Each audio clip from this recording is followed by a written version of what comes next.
बातें बना लेना बड़ा सरल है, पर अपनी ममता को, आसक्ति को समेट पाना बहुत बहुत कठिन है।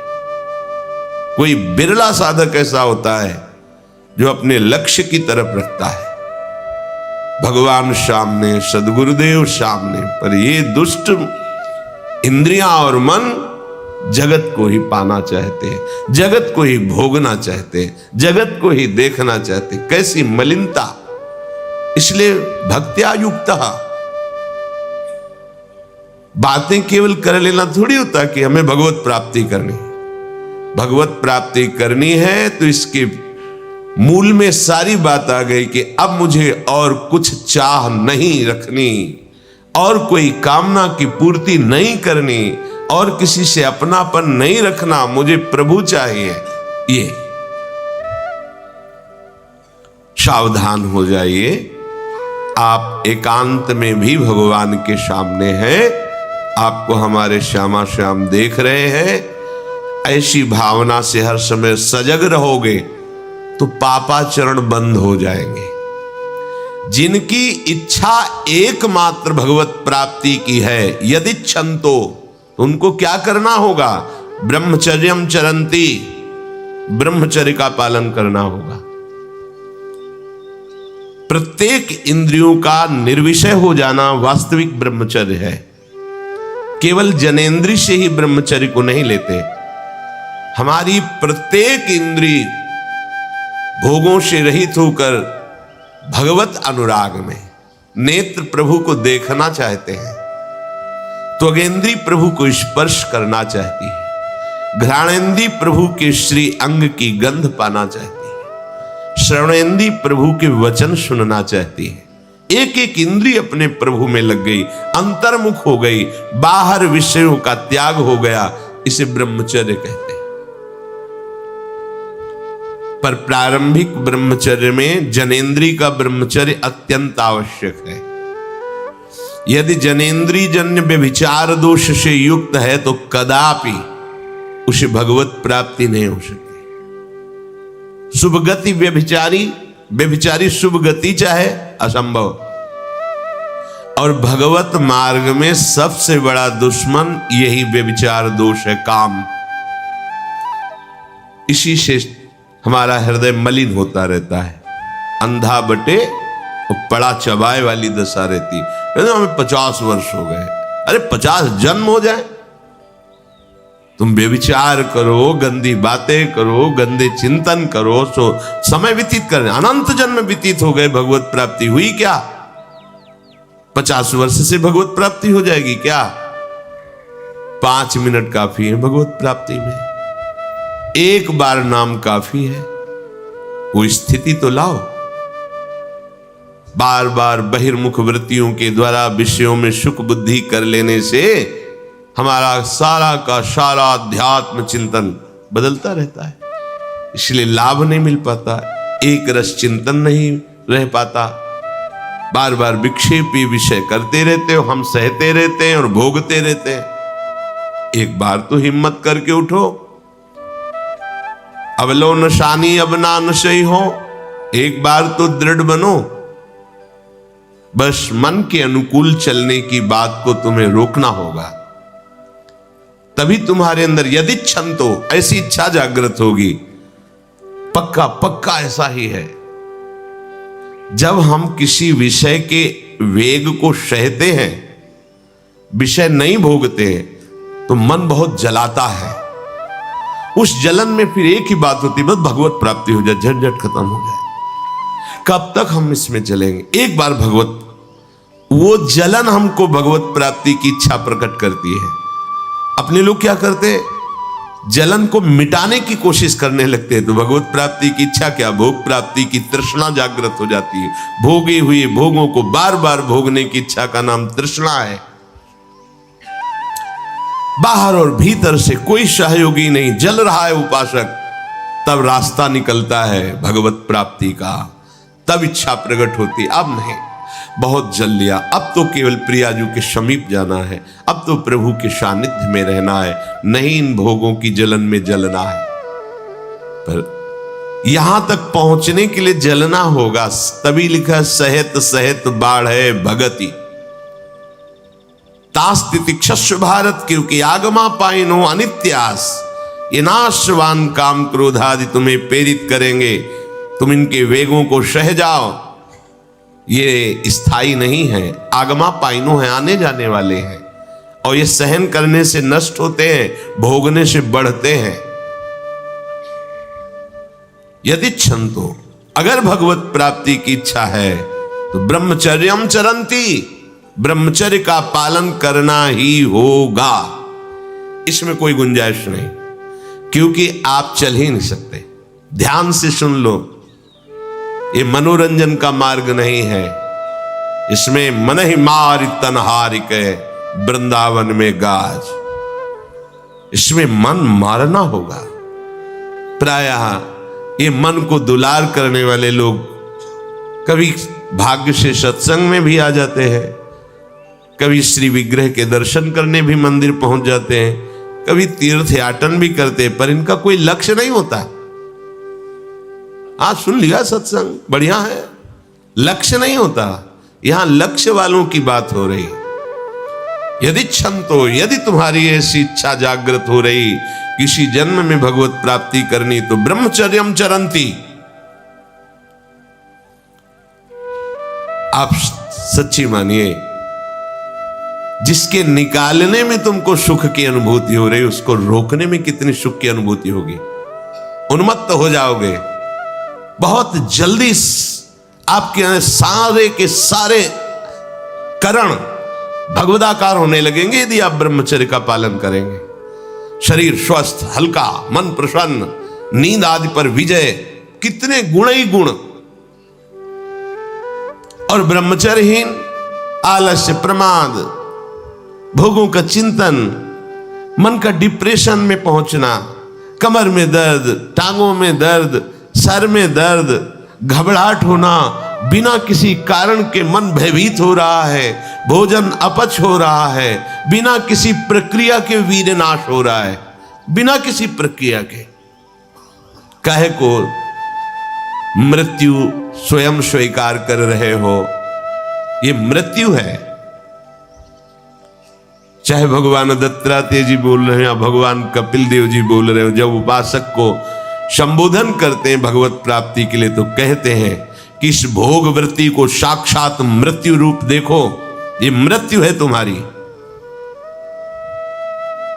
जब शरीर राग त्यागना है तो तुम शरीर से भोग भोगोगे तो आसक्ति शरीर की पुष्ट होगी, आसक्ति भोग सुख की पुष्ट होगी, है नहीं। कितने दिन शरीर रहेगा, कितने दिन भोग रहेंगे। विचारवान बनो, ब्रह्मचर्यम चरंती, ब्रह्मचर्य का पालन करो।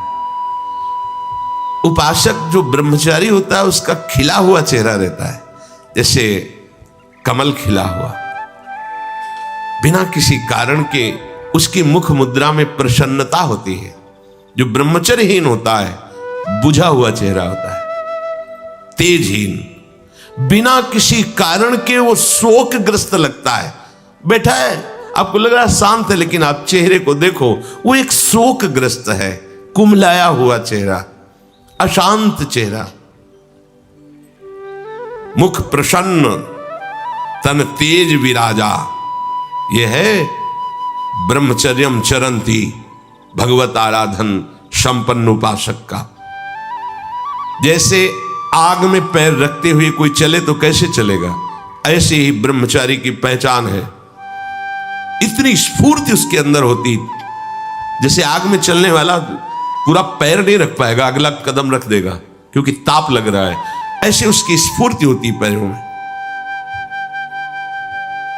उसकी आंखें एकाग्र रहती है, चंचलता इधर उधर या बार बार झपकना, यह विषयी पुरुष का लक्षण है। बार बार पलक झपकना, यह विषयी पुरुष का लक्षण है। इधर उधर ताक झांक, चंचलता, ऐसा बैठे तिनका तोड़ रहा है, पैर हिला, ये सब विषयी पुरुष के लक्षण है। ये तो बिल्कुल साधारण स्पष्ट दिखाई देता है आदमी विषयी है या ब्रह्मचारी, एक सेकंड में लक्षण होते हैं। आपको जब भगवत मार्ग का अवसर मिला है तो गृहस्थ हो, संतान हो गई, ब्रह्मचर्य से रहो। नहीं चाहिए संतान तो भ्रूण हत्या, गर्भ हत्या जैसे महापाप करने की क्या जरूरत है? उसी वीर से संतान उत्पन्न होती है जिसको आप नष्ट कर रहे हो, जिसको आप ऐसे पानी में बहा रहे हो, व्यर्थ फेंक रहे हो, तो उसको भ्रूण हत्या का पाप लग रहा है, तो तुमको पुण्य लग रहा है, वीरपात कर रहे हो तुम। तुम्हें भी वही हत्या लग रही है, क्योंकि उसमें वही जीवात्मा है जो मां के गर्भ में जाके बालक रूप धारण कर लेती है, उसको तुम नष्ट कर रहे हो।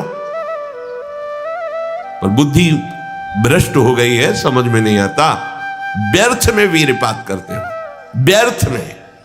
तुम्हारा भजन बनेगा, तुम अध्यात्म के योगी बनोगे? मजाक है अध्यात्म का मार्ग। होश में हो जाओ, ये मन के दुलार को बंद करो। जब तक इच्छा ही नहीं भगवत प्राप्ति की, तो फिर तुम कैसे भगवत प्राप्ति कर पाओगे? भगवत प्राप्ति की इच्छा कैसे होगी जब तुम्हारी इस तरह से निंदनीय वृत्तियां हैं? इंद्रियों को दुलार कर रहे हो, मन को दुलार कर रहे हो, भगवत प्राप्ति चाहते हो, आचरण नीच और चाहते हो उच्च पदवी। सावधान हो जाओ। यदि क्षंतो ब्रह्मचर्यम चरंत, ब्रह्मचर्य बहुत बहुत आवश्यक है, सबके लिए आवश्यक है, स्त्री पुरुष सबके लिए आवश्यक है। आप उसको केवल भगवत प्राप्ति से ही मत समझिए। अरे जीना है तो ब्रह्मचर्य की आवश्यकता है, स्वस्थता की आवश्यकता है, प्रसन्नता की आवश्यकता नहीं। मरा हुआ जीवन, रोज सुबह शाम निकल रही, रोज जीवन जा रहा, किस काम का जीवन? गया, गई रात्रि, गई दिन, गया समय जा रहा है। तुम्हारा उद्देश्य क्या है? तुम्हारे हाथ क्या लग रहा है? क्या प्राप्त कर रहे हो? विचार ही नहीं रह गए, विवेक ही नहीं रहे, पशुवत बस ऊपर चमड़ी में सुंदरता का लेप करके और मलमूत्रों के भांड में प्रियता करके पूरा जन्म नष्ट कर देना। कैसी धिक्कारमयी बुद्धि हमारी है। जहां हमें मुक्त होना चाहिए वहां मांग क्या रहे? कोई बिरला ही मुक्त होना चाहता है, वो बिरला वही होता है वीतरागाहा, जिसका राग नष्ट हो गया है, वो वैराग्यवान चाह करता है भगवत प्राप्ति की। जो भगवत प्राप्ति की इच्छा रखता है और ब्रह्मचर्य का पालन करता है, उसकी इंद्रियां शांत हो जाती है। सिद्धांत समझो, खूब भगवत भजन करो, चाहे गृहस्थ हो चाहे विरक्त। संतान उत्पत्ति की आवश्यकता है तो ब्रह्मचर्य नष्ट करो, नहीं तो गृहस्थ में भी ब्रह्मचर्य रहा जा सकता है। हर समय थोड़ी तुम्हारे अंदर विकार रहता है। बहुत सात्विक गृहस्थ हमने दर्शन की, बहुत सात्विक, पर अब तो ऐसा देखना सुनना बोलना खाना पीना हो गया है कि ब्रह्मचर्य तो एक स्वप्न जैसी बात है, कोई इसे धारण ही नहीं करना चाहता। उसका कुपरिणाम सब भोग रहे हैं, सब भोग रहे हैं। नई अवस्था है, पता नहीं चलता है कि इसका जीवन का क्या उद्देश्य है, जीवन क्या है, समझ में नहीं आ रहा। मतलब कोई बाहरी संसारी हो तो चलो, बेचारे को मार्ग नहीं पता है, रोज सत्संग सुनते हैं, उनको ये पता नहीं कि मेरा उद्देश्य क्या है। अभी तक कैसे यही समझ में नहीं आता, उद्देश्य क्या है तुम्हारा? भोग उद्देश्य है तो नाटक क्यों कर रहे हो? जाओ मरो जाके भोगों में। अगर योग उद्देश्य है तो फिर चूक क्यों कर रहे हो? आगे बढ़ो। संपूर्ण इंद्रियां शांत हो जाती है उसकी जिसके अंदर भगवत प्राप्ति की इच्छा और ब्रह्मचर्य पालन। शब्द याद करो, ये शास्त्र है। यही तो हम चाहते हैं, इंद्रियां शांत हो जाए, यही चाहते हैं हम। भोग नहीं चाहते हम सब। हमारी इंद्रियों में जब वेग आता है तो हम परेशान हो जाते हैं, ये कैसे शांत होंगी? तो पूर्वाभ्यास रहा है, यही रास्ता रहा है कि जब वेग आवे तो इंद्रियों से भोग करो तो शांति मिल जाएगी, ऐसा। और ये उल्टा है, त्यागात् शान्तिरनन्तरम्, भोग का वेग आए सह जाओ तो शांत हो जाओ। पर उल्टा बात हमारी बुद्धि सिखाती है कि भोगों को भोगो तो शांति मिल जाएगी। और भगवान कह रहे जिन्होंने रचना रची इंद्रियों की और भोगों की भी, वो कह रहे त्यागात् शान्तिरनन्तरम्, तुम उनका त्याग कर दो तो शांति को प्राप्त हो जाओगे। चाहते हम शांति ही है, पर हमारी दुर्दशा है। एक आदमी गंगा के किनारे शांत बैठा, गंगा की तरंगों में आनंद ले रहा था। उसका मित्र आया, ओ वो कैसे बैठे हो? शांत बैठे। अरे नहीं भाई, कुछ करना चाहिए। वो चुप है। बोलो ना, कुछ करना चाहिए। करने से क्या होगा? कुछ करोगे तो पैसा मिलेगा। पैसे से क्या करेंगे? भोग सामग्री लेंगे।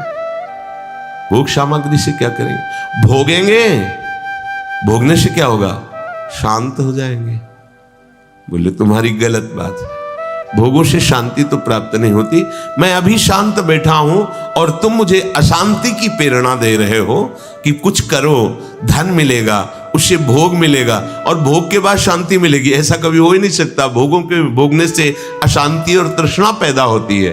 बस ऐसा ही मेरा मित्र मन है, ये सिखाता है, यही सिखाता है।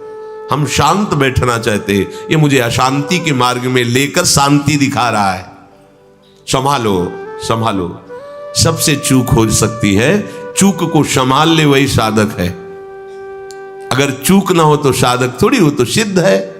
साधक का शब्द ही है कि वो साधना कर रहा है, उससे चूक हो सकती है, पर वो चूक पुनरावृत्ति में नहीं आनी चाहिए। एक बार चूक हो गई, संभाल लिया। भगवान उस चूक को चूक ही नहीं मानते जो संभाल ली जाए। जो बार बार पुनरावृत्ति की जाती है वो अपराध है, वो दंड है, उसको भोगना पड़ेगा। कोई और दंड नहीं देगा। वही क्रिया, वही चेष्टा तुम्हारी तुम्हें जला देगी, तुम्हें अशांत कर देगी। एक क्षण की चेष्टा पूरे जीवन भर के लिए तुम्हें जलन पैदा कर सकती। पूरे जीवन एक चेष्टा तुम्हें विमुख कर सकती है, पूरा जीवन बर्बाद कर सकती है। तत्ते पदम संग्रहेण प्रवक्षे, ये समस्त साधनों का आखिरी फल है। जब कोई भगवत प्राप्ति की इच्छा करके ब्रह्मचर्य, ये बहुत खास बात है, बैठा लीजिए आप सब। ब्रह्मचर्य की अत्यंत आवश्यकता है। बिना ब्रह्मचर्य के अध्यात्म की चढ़ाई पर नहीं चढ़ सकते हैं। आपको परेशानी इसलिए होती कि आप उसी का चिंतन करते हैं। चिंतन छोड़ दीजिए, अभ्यास के द्वारा ऐसा चिंतन कीजिए। ऊपर प्रभु ने वर्णन किया, अभ्यास योग युक्तेन चेतसा नान्यगामिना। अपने चित्त को प्रभु के नाम रूप में लगाइए। भोगों का चिंतन ही ना हो तो कोई परेशानी नहीं भोग त्यागने में। भोग त्यागने में इसलिए परेशानी है कि हमारा भोग चिंतन मुझे चैन से नहीं रहने देता। अंदर से देखिए, कोई भी भोग क्रिया होने के पहले उस भोग में तदात्म होता है और चिंतन होता है। क्रिया बाद में होती है, सब कार्य पहले हो जाता है चिंतन के द्वारा। अब चिंतन के द्वारा उससे जो सुखानुभूति हो रही, अब वो क्रिया में सुखानुभूति प्राप्त करना चाहता, वो है नहीं। फिर क्रिया के बाद फिर चिंतन, फिर क्रिया, फिर चिंतन, दुर्गति को प्राप्त हो जाता है। चिंतन बदल गया, फिर क्रियाओं का कोई महत्व ही नहीं रह गया, भोगों का कोई अस्तित्व ही नहीं रह गया। जिसका अखंड चिंतन चलता है, कोई भी विषय उस पर अपना प्रभाव नहीं डाल सकता। सब इंद्रियां शांत हो जाती हैं। अब उससे प्राप्त हुआ जो आखिरी फल है साधना का, भगवान कह रहे ये आखिरी फल है।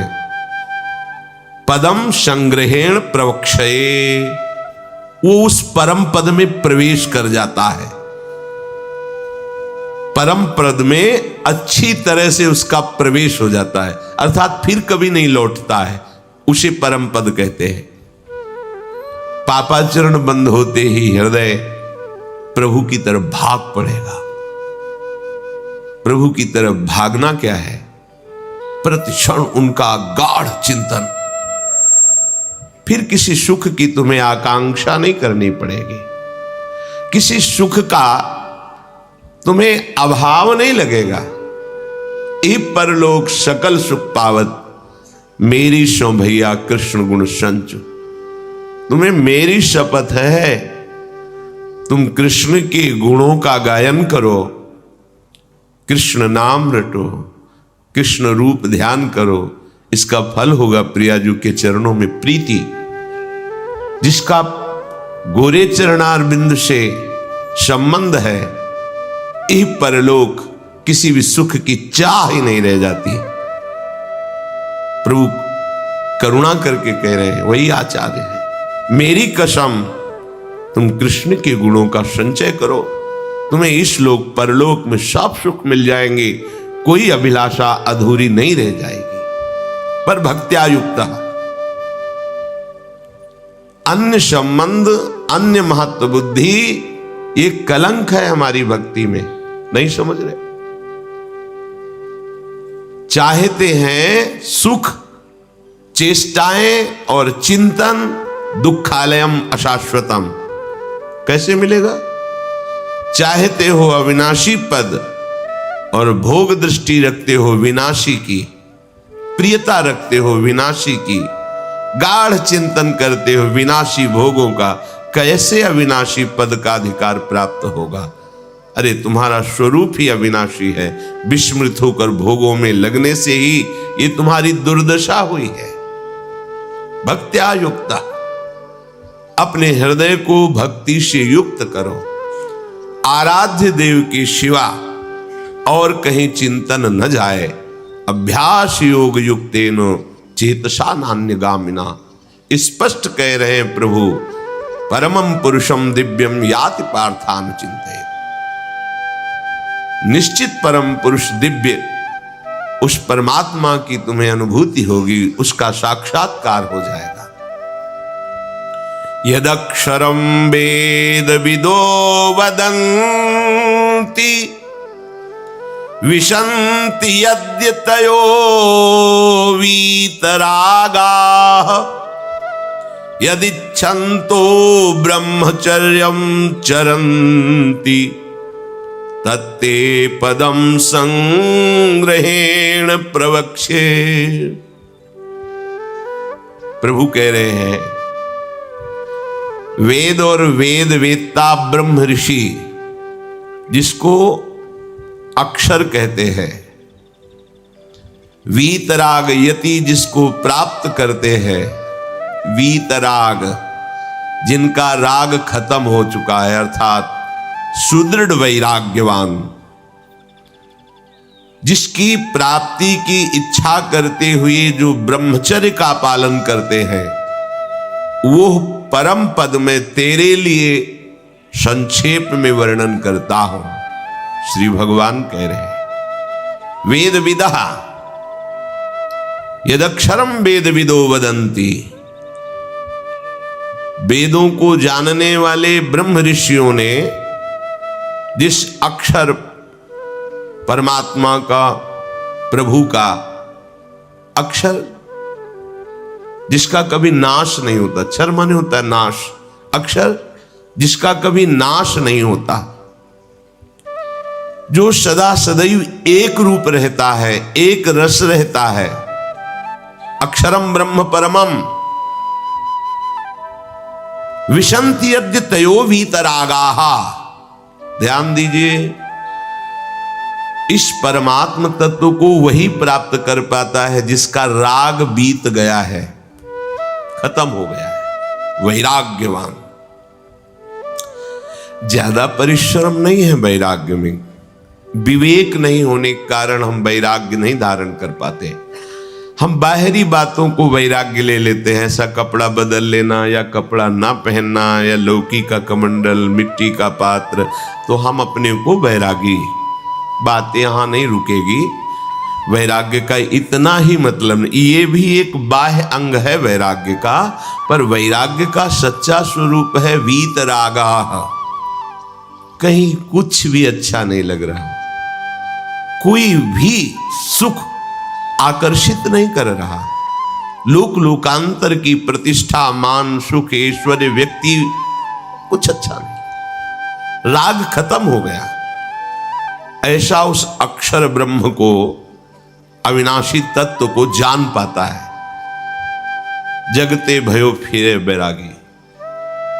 जैसी हरिवंश प्रपंच बंच सब ये काल ब्याल को खायो। हालत यह है कि जैसे सांप ने मेढक को पकड़ रखा और मेढक सामने पतिंगा को, कीड़े को पकड़ना चाहता है, उसे यह पता नहीं कि मैं खुद किसी का कवल बन चुका हूं, वो एक झटके में मुझे अपने पेट में ले जाएगा।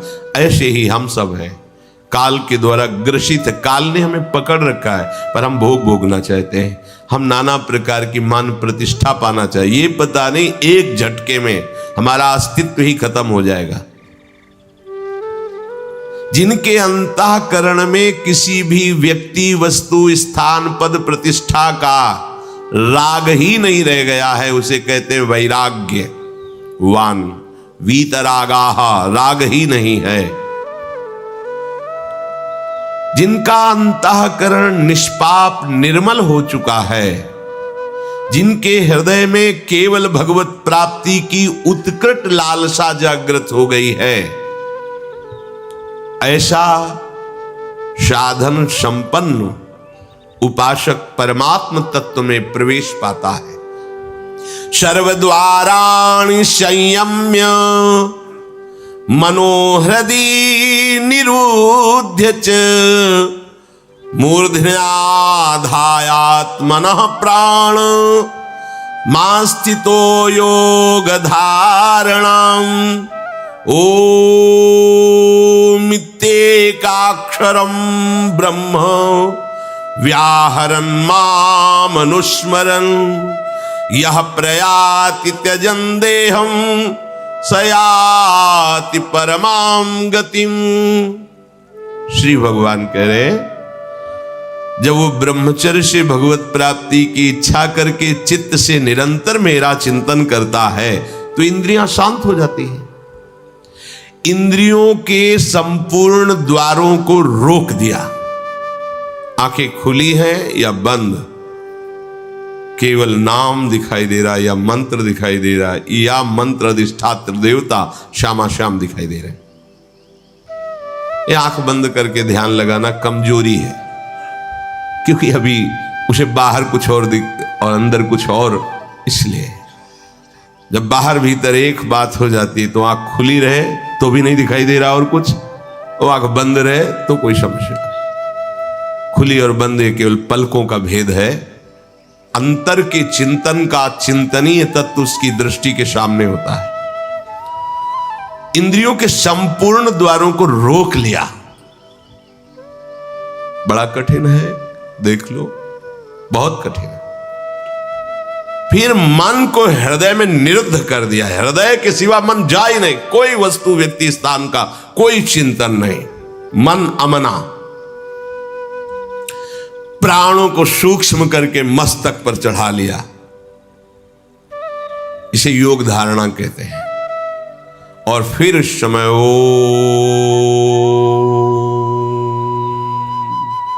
ये भगवान का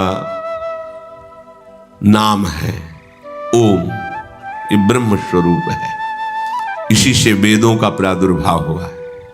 वेदों का जनक है प्रणव ओम, आ उमा, इन्हीं से वेदों का प्रादुर्भाव हुआ है।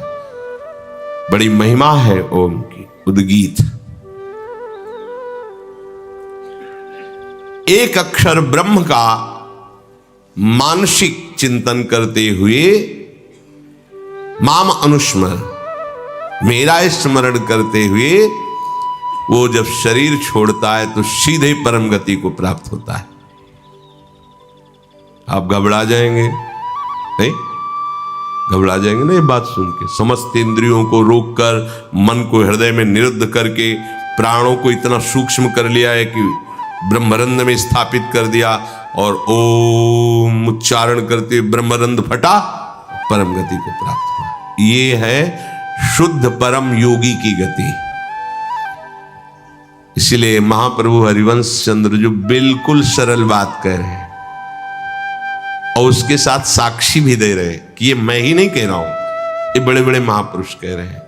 आरती मदन गोपाल की कीजिए, देव ऋषि व्यास सुखदास सब कहत निज, क्यों न बिनु कष्ट, क्यों न बिनु कष्ट रस सिंधु को पीजिए।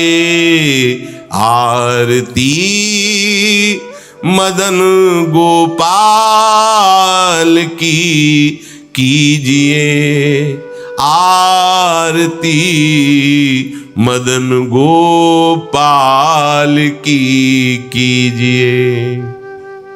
हरिवंश महाप्रभु कह बड़ा एक कष्ट का मार्ग है, चूक हो गई तो परम गति नहीं मिलेगी, लेकिन हम तुम्हें हंसते खेलते परम गति का मार्ग बता रहे हैं। हित सजनी जो परम कृपाल है, मदन गोपाल को अपने घर का ठाकुर मान लो। पद्मासन लगा के, प्राणों को सूक्ष्म करके, इंद्रियों को निर्विषय करके, मनोनिग्रह करके, प्रणों का चिंतन करते हुए, योग बल से प्राणों को मस्तक पर धारण करके, ब्रह्मरंध्र का भेदन करके परम गति को, वो परम गति बहुत हल्की होगी जो यहां मिलेगा। इस परम गति को प्राप्त महापुरुष भी महारानी जी के निकुंज में झांक भी नहीं सकते, नहीं झांक सकते। बहुत दुर्लभ रस है ये। क्या करो? बिल्कुल क्यों न बिन कष्ट रस सिंधु को पीजिए। परम गति यही तो है लालजू महाराज, और कौन है? यही परम पद है। वो मेरे में प्रवेश पा जाता है, एकत्व भाव से भगवान में लीन हो गया। जैसे जल की तरंग समुद्र में लीन हो गई, ऐसे वो लीन हो गया। यहां का लीन होना अलग है। बहुत जल्दी आपको बिना किसी कष्ट के परम लाभ मिल जाएगा। ठाकुर सेवा विराजमान कर लो। मदन गोपाल लाडले लालजू, राधा नाम या राधा वल्लभ रूप, प्रियालाल, जो भी भाव जैसे बन पावे, ठाकुर सेवा विराजमान कर लो। इनकी दासता से परम गति तुम्हारे पीछे पड़ी रहेगी। ये स्वीकार कर लो, स्वीकार कर लो। हम नहीं कह रहे, तस्मात् शास्त्रम प्रमाणम दीयमानम न ग्रहणन्ति बिना मत सेवनम जनाहा। जो सारूप्य सामीप्य सारिष्ट एकत्वाद मोक्ष परम गति है, वो भगवान देते तो मना कर देते, हमें नहीं चाहिए, बस हमें आपकी सेवा चाहिए। बिना मत सेवनम जनाहा, आपकी सेवा छूट जाए ऐसा मुझे मोक्ष आदि नहीं चाहिए, परम गति नहीं चाहिए। महाप्रभु कह रहे क्यों कष्ट में कदम रख रहे हो? आओ, बिल्कुल सहज सरलता से परम गति तुम्हारे पीछे पड़ी रहेगी और रस सिंधु का तुम पान करोगे। क्या? इन ठाकुर का श्रृंगार करो। बहुत रिजवार है, इनको आपका भाव चाहिए। जैसे भी आप हो, कोई शर्त नहीं है कि ये चीज होनी ही चाहिए, नहीं। देखो, बाजरे की रोटी और नमक, धन्ना जाट, कुछ नहीं है, दूसरी वस्तु नहीं है ही नहीं घर में। और ठाकुर साथ खेला कि नहीं खेला? आज तक वर्णन किसी भोग का ठाकुर जी ने नहीं किया। वाह वाह, सुदामा के तंदुल पाके बोल पड़े वाह। आज जो तृप्ति मिली वो कही। सबरी के बेर पाकर के ठाकुर जी को तृप्ति हुई। तो अगर 56 भोग से तृप्ति होती तो फिर बात अलग थी कि हम गरीब कैसे भोग लगा पाएंगे। लेकिन हमारे ठाकुर को आपका भाव चाहिए। गर्व है कि मैं 56 भोग लगाता हूं, ठाकुर ने देखा भी नहीं, दृष्टि भोग भी नहीं लगाया, क्योंकि गर्व रूपी दूषित वस्तु उसमें पड़ी है और भाव रूपी परम स्वादिष्ट वस्तु पड़ी है। तो बाजरे की रोटी को रोकना पड़ा धन्ना जाट को कि तू 3 दिन हो गए पूरी रोटी खा लेगा तो मैं भूखा रह जाऊंगा, आधी तुम पाओ आधी हम पाएंगे। नव किशोर ठाकुर जी, नई अवस्था, धन्ना जाट खेल रहे ठाकुर भाव। महाप्रभु कह रहे हैं मदन गोपाल का श्रृंगार करो, उनकी आरती उतारो। देव ऋषि नारद, शुकाचार्य, भगवान व्यासदेव जी आदि बड़े बड़े महापुरुष कह रहे हैं यदि मदन गोपाल ठाकुर की सेवा की तो बिना कष्ट के परम गति, परम सुख तुम्हें वरण कर लेगा। बिना कष्ट के तुम परम सुख सिंधु में डूब जाओगे, विश्वास करो।